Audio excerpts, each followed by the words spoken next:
ମୁଁ ବି ମୋ ନିଜକୁ ପଚାରୁଛି କହ କହରେ ଗୌର ଦାସ ଇଏ କାହାର ଦୋଷ? ସବୁ ତମର ଦୋଷ। କାହିଁକି ମାରିଲ ସେ ଲୋକକୁ? ସେ ଲୋକ ତମର କି କ୍ଷତି କଥା କାହିଁକି ମାରିଲ ତାକୁ? ମୁଁ ସତ କହୁଛି ମୁଁ ସେ ଲୋକକୁ ମାରିନି। ମାରିଲ ତମେ? ମାରିଲ?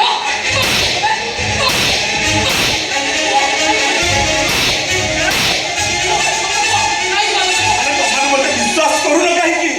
ମୁଁ ସେ ଜଣ ଜଣ କରି କଣ ମାରୁଛ? କଣ ଜଣ ଜଣ କରି ମାରୁଛ? ଆସ ଦି ଜଣ ସାଙ୍ଗ ହେଇ ମାର। ତମମାନଙ୍କ ମାଳ ଯେତିକି ମତେ କାଟୁନି, ତମମାନେ ଯୋଉ ମଣିଷ ମରା କଥା କହୁଛ ମତେ ଭାରି ବାଧୁଛି। ଏ ମରିଯିବା ଏ ମଣିଷ ମରା କଥାଟା ସିଧା ଯାଇ ମୋ କଲିଜାରେ ବାଜୁଛି। ଆରେ ଜଣ ଜଣ କରି କାହିଁକି ମାରୁଛ? ଆସ ମୋ ବେକରେ ବାଡ଼ିଟା ପକେଇ ଠିଆ ହେଇଛ, ମୋ ଜୀବନ ଚାଲିଛି। ତେତେ ଶେଷ ଥର ପାଇଁ ପଚାରୁଛି ଗୌରା, କହ ସେ ଲୋକକୁ ତୁ କାହିଁକି ମାରିଲୁ?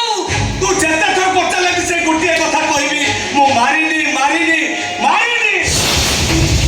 ଏ ବୋଉ, ଏଇଟା ଏମିତିରେ ସତ କଥା ମାନିବ ନାହିଁ। ମାନିବ ନାହିଁ ଏଇଟା। କହିଲ ଆଜି ଜଣକୁ ମାରିଛି, କାଲି ଆଉ ଜଣକୁ ମାରିବ। ଓ ଦରକାର ପଡ଼ିଲେ ଅନେକ ଲୋକକୁ ମାରିବ। ଦରକାର ପଡ଼ିଲେ ଏଇଟା ଆମକୁ ବି ମାରିଦବ।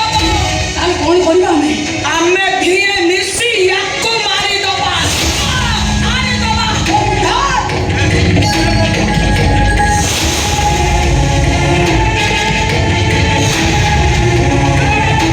ଆରେ ସତରେ ମରିଯିବି ଲୋ।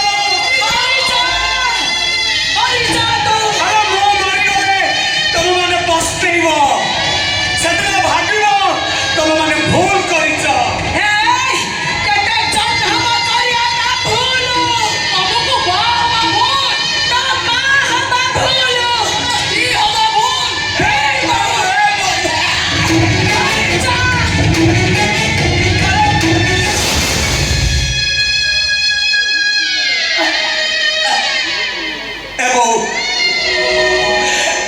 ମତେ ମାରି ଦଉଛ ନା?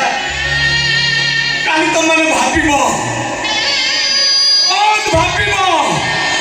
ତମେ ମାନେ ଠିକ କରିଛ ନା ଭୁଲ କରିଛ। ଆରେ ମତେ ଟିକେ ପାଣି ଦିଅ।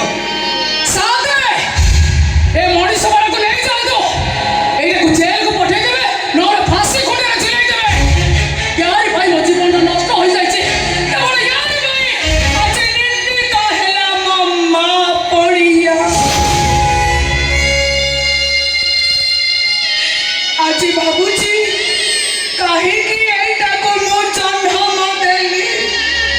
ଯଦି ଜନ୍ମ ଦେଲି, ଜନ୍ମ ହଉ ହଉ ଏଇଟାର ତଣ୍ଟି ଚିପି ମାରିଦେଲିନି କାହିଁକି? କାହିଁକି ମାରିଦେଲିନି?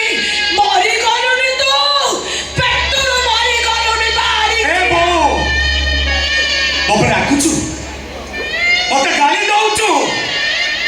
ହେଲେ ଦିନ ଆସିବ ତମେ ମାନେ ଭାବିବ ଭୁଲ କରିଥିଲା କିଏ, ମୁଁ ନା ତମେ? ପାପ କରିଥିଲା କିଏ, ମୁଁ ନା ତମେ? ଆଜି ସିନା ମତେ ମାରୁଛ, କାଲି ତମମାନେ ଭାବିବ, ଚିନ୍ତା କରିବ। ଯେତେବେଳେ ଆଖି ଲୁହ ଓଠରେ ପିଇ ଭାବିବ ଆମର ଜଣେ ଢୋଲିଆ ଥିଲା, ଆମର ଜଣେ ଢୋଲିଆ ଥିଲା, ସିଏ ଭଲ ଢୋଲ ବଜଉଥିଲା, ଭଲ ଢୋଲ ବଜଉଥିଲା ସିଏ। ଏ ଯା!